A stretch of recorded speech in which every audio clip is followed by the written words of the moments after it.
بالله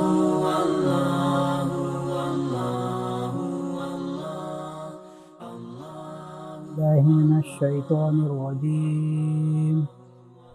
بسم الله الرحمن الرحيم. إن الذين كفروا وصدوا عن سبيل الله وشاقوا الرسول من بعد ما تبين لهم الهدى لن يضروا الله شيئا وسيحبط أعمالهم. يا أيها الذين آمنوا أطيعوا الله وأطيعوا الرسول ولا تبطلوا أعمالكم. إن الذين كفروا وصدوا عن سبيل الله ثم ماتوا وهم كفار فلن يغفر الله لهم.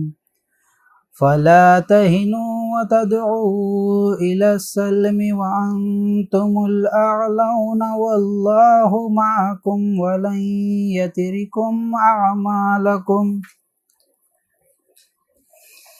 إنما الحياة الدنيا لعب ولهو وإن تؤمنوا وتتقوا يؤتكم أجوركم ولا يسألكم أموالكم.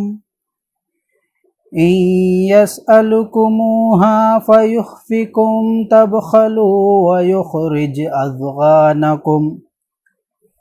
ها أنتم هؤلاء تدعون لتنفقوا في سبيل الله فمنكم من يبخل ومن يبخل فإنما يبخل عن نفسه والله الغني وأنتم الفقراء.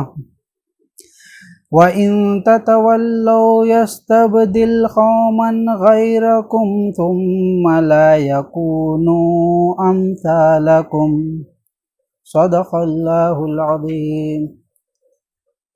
ترجمہ: جن لوگوں نے کفر کیا اور اللہ کی راہ سے روکا اور اللہ کی مخالفت کی بعد اس کے کہ ان پر ہدایت واضح ہو چکی تھی، وہ اللہ کو کچھ نقصان نہ پہنچا سکیں گے اور اللہ ہی ان کے سب اعمال غارت کر دے گا۔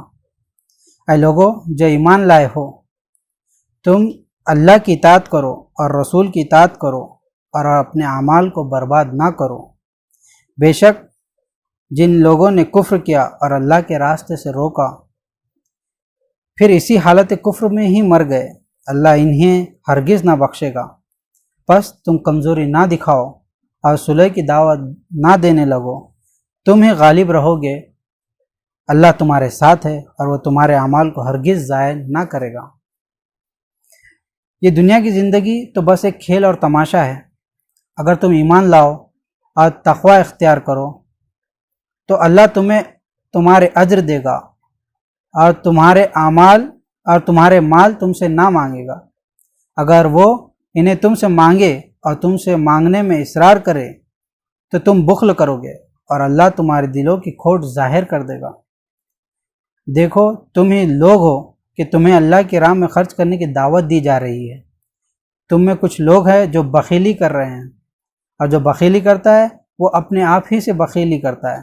اللہ تو غنی ہے اور تم محتاج ہو، اور اگر تم منہ موڑو گے تو اللہ تمہاری جگہ دوسرے لوگوں کو لے آئے گا، پھر وہ تمہارے جیسے نہ ہوں گے۔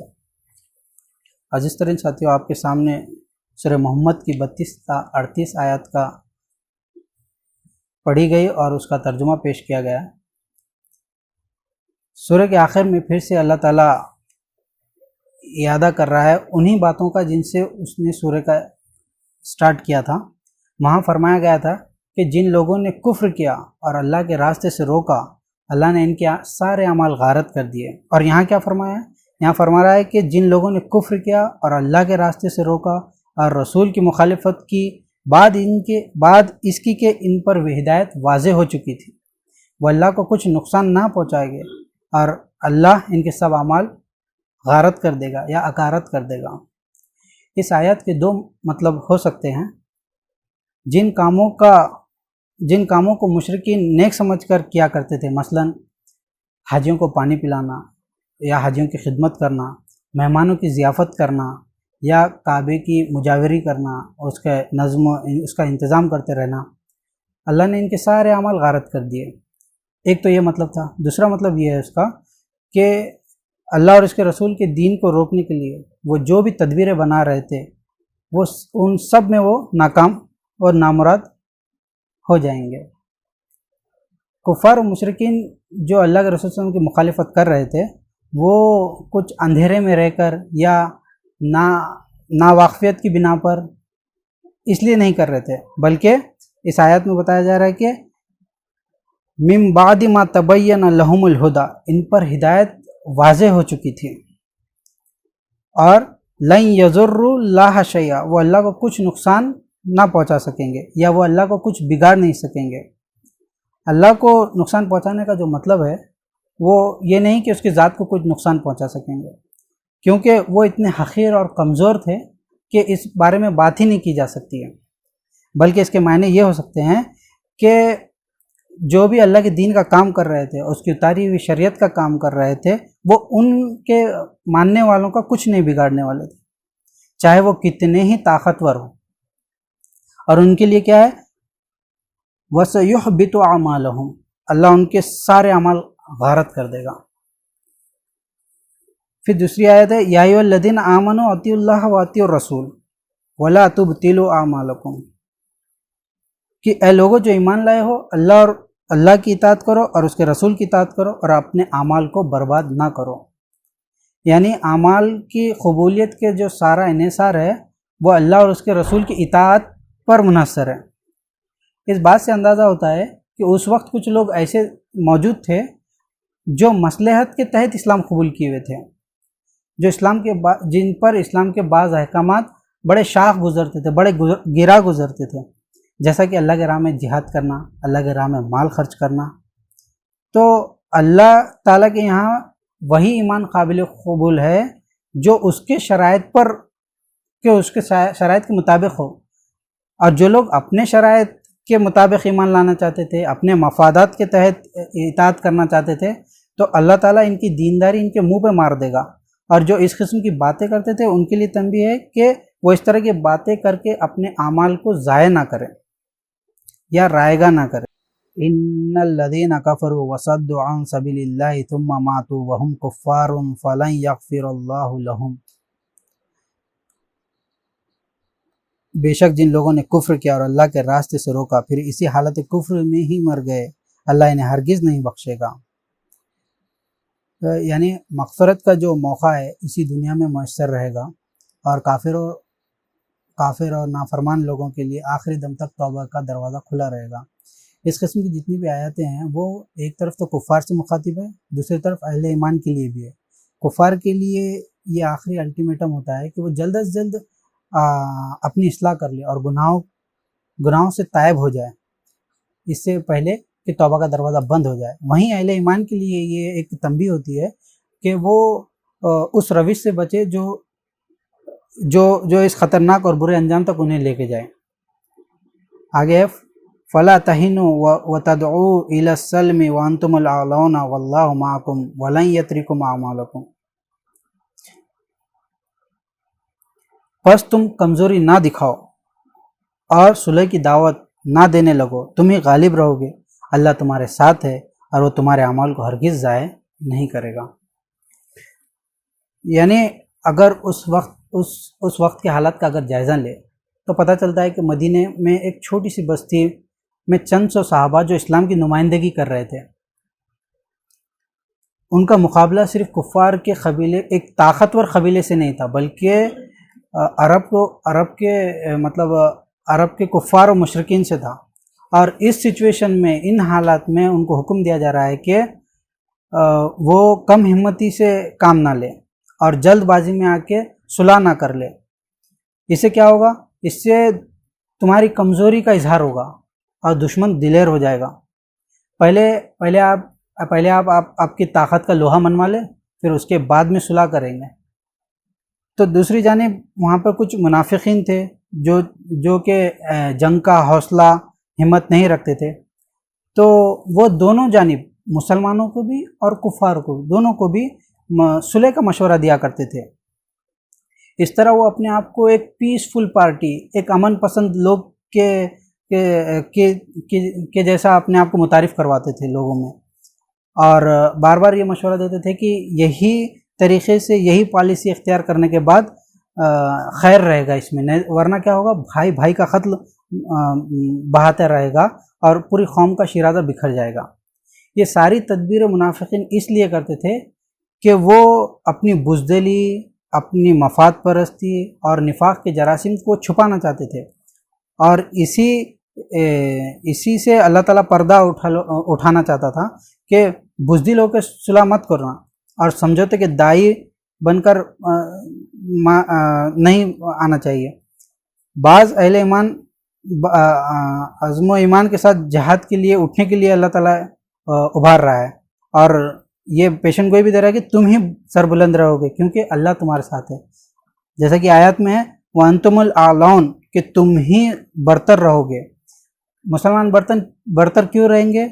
کیونکہ عقیدے و فکر کے لحاظ سے وہ برتر تھے، تصور حیات کے لحاظ سے وہ برتر تھے، ان کے اخلاق و کردار بہت زیادہ برتر تھے، اور کائنات کی جو سب سے بڑی طاقت ہے اللہ ان کے ساتھ ہے، جیسا کہ فرمایا جا رہا ہے وَاللَّهُ مَعَكُمْ، اور اللہ تمہارے ساتھ ہے، اور اللہ کیا کرے گا وَلَن يَتْرِكُمْ أَعْمَالَكُمْ، اللہ تمہارے اعمال ہرگز ضائع نہیں کرے گا۔ اور جب اتنے سارے آپ کو موٹیویشن والی چیزیں مل رہی ہے تو اس راہ میں اپنا جان مال لگانے سے انسان کو گریز نہیں کرنا چاہیے۔ آگے کی آیت ہے انما الحیات الدنیا لعب ولہو وَإِن تُؤْمِنُوا وَتَتَّقُوا يُؤْتِكُمْ أُجُورَكُمْ وَلَا يَسْأَلُكُمْ أَمْوَالَكُمْ، یہ دنیا کی زندگی تو بس ایک کھیل اور تماشا ہے، اگر تم ایمان لاؤ اور تقوی اختیار کرو تو اللہ تمہارے اجر دے گا اور تمہارے مال میں سے نہ مانگے گا۔ یہاں پر دنیا کی زندگی کو کھیل اور تماشے سے بتایا جا رہا ہے، جیسا کہ بچے کچھ دیر کے لیے کھیلتے ہیں کھلونے سے اور بعد میں وہ کھلونے اٹھا کر رکھ دیتے ہیں اپنے مقام پر، اور وہ جو جہاں پر کھیل رہے تھے اس چیز کو صاف کر دیتے ہیں، تو وہ یہیں پر تشبیہ دی جا رہی ہے۔ یہاں پر اگر کوئی بادشاہ کا رول بادشاہ بن کر آتا ہے تو وہ بادشاہ حقیقی بادشاہ نہیں ہے، وہ اپنا رول پلے کرتا ہے اور چلے جاتا ہے، یعنی کوئی بھی مستقل اور دائمی کچھ نہیں ہے۔ جو لوگ اس دنیا کے مال و متاع کو آخرت کے عوض میں کمائی کر لی جاتی ہے تو یہ کوئی خسارے کا سودا نہیں ہے، بلکہ اس راہ میں جو بھی انفاق کرتا ہے وہ ایک نفع کا سودا ہے۔ اور آگے فرمایا جا رہا ہے إِن يَسْأَلُكُمْ فَيُحْفِكُمْ تَبْخَلُوا وَيُخْرِجْ أَضْغَانَكُمْ، اگر وہ انہیں تم سے مانگے اور تم سے مانگنے میں اصرار کرے تو تم بخل کرو گے، اور اللہ تمہارے دلوں کی کھوٹ ظاہر کر دے گا۔ یہ جو آیت ہے اللہ تعالیٰ کے لطیف اور خبیر ہونے کی دلیل دیتی ہے، اس معنی میں کہ وہ بندوں کا امتحان لینے میں نہایت کریم ہے، یعنی اللہ تمہارے مال میں سے سارا کا سارا مال نہیں مانگ رہا ہے، اس میں سے کچھ کا مطالبہ کر رہا ہے، اور اگر وہ ایسا کرے گا تو لازماً انسان بخل کرے گا۔ یہ اس کے شان کریمی کی شان کریمی کی صفت کو یہاں پر بتایا جا رہا ہے کہ اس کے شکر گزار بنو، کہ اللہ اگر پورا مال اگر مانگ لیتا تو تمہاری کمزوریاں ابھر کر آ جاتی۔ اس کے بعد کی آیت ہے ہا انتم ہؤلاء تدعون لتنفقوا فی سبیل اللہ فمنکم من یبخل ومن یبخل فانما یبخل عن نفسہ واللہ غنی وانتم الفقراء وان تتولوا یستبدل قوما غیرکم ثم لا یکونوا امثالکم، کہ دیکھو تم ہی لوگ ہو کہ تمہیں اللہ کی راہ میں خرچ کرنے کی دعوت دی جا رہی ہے، تو تم کچھ لوگ ہیں جو بخیلی کر رہے ہیں، اور جو بخیلی کرتا ہے وہ اپنے آپ ہی سے بخیلی کرتا ہے، اللہ تو غنی ہے اور تم محتاج ہو، اور اگر تم منہ موڑو گے تو اللہ تمہاری جگہ دوسرے کو لے آئے گا اور وہ تمہارے جیسے نہ ہوگے۔ اس آیت میں اس وقت کے معاشرے کی ایک عکاسی، بہترین عکاسی کی گئی ہے کہ فرمایا جا رہا ہے کہ فَمِنْكُمْ مَنْ يَبْخَلْ، تم میں سے کچھ لوگ بخل کرو گے۔ اس کا مطلب یہ ہوا کہ ابھی اس کا مطلب یہ ہوا کہ ابھی ایسے لوگ وہاں پر موجود تھے جو بخیلی کا اظہار نہیں کر رہے تھے۔ ایسے بہت سے حیرت انگیز واقعات آپ کو صحابہ کے مل جائیں گے جس میں صحابہ کا جذبہ انفاق ایک دم ابھر کر آ رہا تھا، اور اس بات کا بھی انکار نہیں کیا جا سکتا کہ کچھ لوگ بخیلی کا اظہار کر رہے تھے۔ تو ان کے لیے ایک تنبیہ ہے کہ وَمَن يَبْخَلْ فَإِنَّمَا يَبْخَلُ عَن نَفْسِهِ، اور جو بخیلی کرتا ہے وہ اپنے آپ ہی سے بخیلی کرتا ہے۔ وَاللَّهُ الْغَنِيُّ وَأَنْتُمُ الْفُقَرَاءُ، اللہ تو غنی ہے اور تم اس کے محتاج ہو۔ قرآن میں ایک دوسری جگہ فرمایا گیا ہے کہ انفقوا مما رزقناکم، کہ خرچ کرو اس مال میں سے جس کو ہم نے تمہیں عطا کیا ہے، یعنی اللہ نے تمہیں عطا کیا ہے، یعنی تم اس دنیا میں بھی اس کے محتاج ہو اور آخرت میں بھی اس کے محتاج ہو۔ وَإِن تَتَوَلَّوْا يَسْتَبْدِلْ قَوْمًا غَيْرَكُمْ ثُمَّ لَا يَكُونُوا أَمْثَالَكُمْ، اور اگر تم منہ موڑو گے تو اللہ تمہاری جگہ دوسروں کو لے آئے گا، وہ تمہارے جیسے نہ ہوں گے۔ یعنی یہاں پر ایک آخری الٹیمیٹم کہیے، دو ٹوک بات کہیے، خوفناک دھمکی کہیے، وہ دی جا رہی ہے کہ جو اللہ نے جو تمہیں اپنے علم برداری کے لیے، دین کی علم برداری کے لیے آپ کو چنا ہے، تو یہ اس کا فضل و کرم ہے۔